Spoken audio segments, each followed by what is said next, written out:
Okay everybody, after you watch your video and follow the guide that goes right along with the video, I wanted to kind of elaborate just a little bit on what he was saying and show you how to do your assignment. So, what I've done here, I've got my simple cube and I have my keyboard sensor, and the right arrow is actually set to I'm going to set it to rotate on the Z axis. Then I'm going to hit P for play, and I'm going the wrong direction, but you know what to do to fix that. There, and now it's rotating.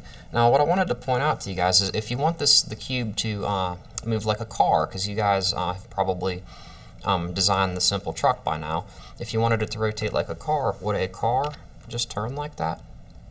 So what would you have to do? And this is where I have a chance to kind of explain these gates a little bit.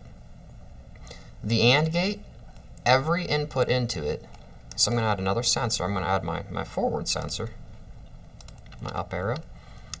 With an AND gate, everything that is plugged into this side, this and this, have to be positive to get an output. So now I have to hit the up arrow and the right arrow, or the rotation will not work.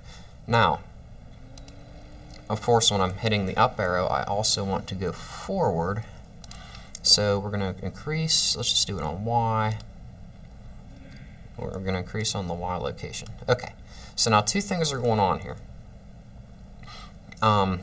When I hit forward, my up arrow, I will be moving forward on the y-axis this way. I can't rotate unless I'm going forward, and basically the right arrow would be equivalent to turning my wheel. So let's see if it works. Okay, I'm hitting the arrow, it is not rotating, but when I hit forward, it will rotate. So that might be handy if you guys just want to play around with that a little bit. But for the maze, that is not necessary. Your assignment is going to be to build a maze. I'm going to tab into edit mode. I'm going to hit the W key, subdivide, W, subdivide. Do this a few times.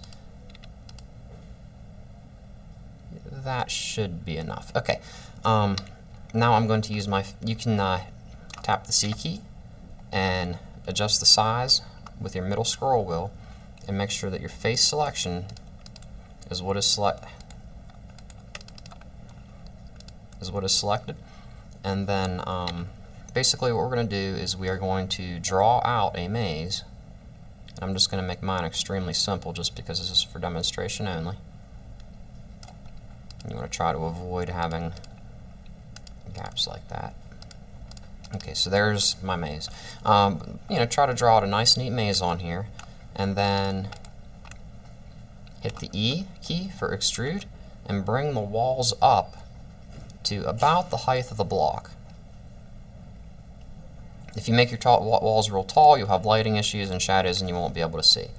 So then after you're done making your maze, make sure all your walls are selected. That way when you bring them up, they'll all be the exact same height. If you want to bring them up in various heights, I guess you can, but I think it looks cleaner this way. And then when you play your maze game, you will look from the top view, and you'll have a chance to run through your maze. I would make the end point just an area where you can fall off the grid. They call themselves affordable, like in what world? In what world is And have fun with this, guys.